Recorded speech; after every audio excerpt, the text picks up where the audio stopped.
Here's an Alberta government 40th anniversary fun fact. The second last time Alberta voters actually turfed the government, the Royal Air Force was about to introduce its revolutionary fighter of tomorrow, the Gloucester Gladiator biplane.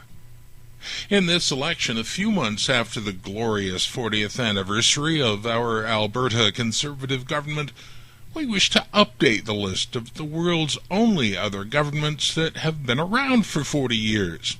This is who's on the list with Alberta: North Korea, Singapore, China, Cuba, Saudi Arabia, and Syria.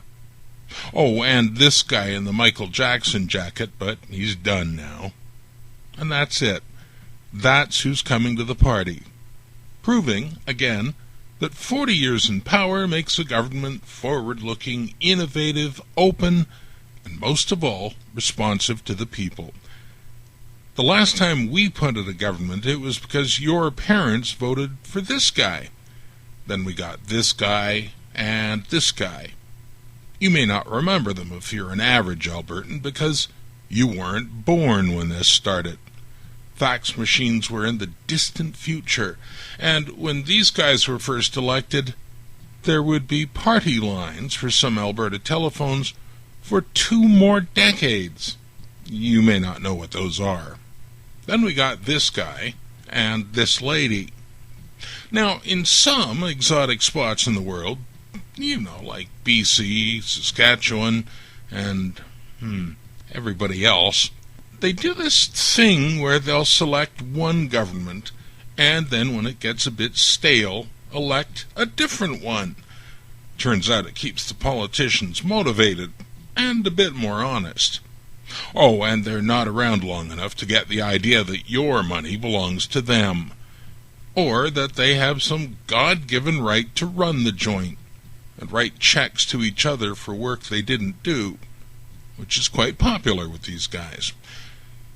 This guy is famous for saying power corrupts. After 40 years in power, well, hell, Mother Teresa would be taking envelopes full of cash. Remember this guy?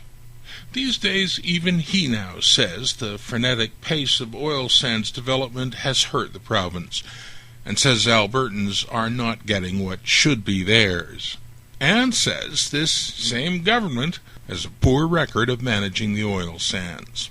Speaking of the future of this place, you decide who it belongs to, and who should run the joint. But who to vote for?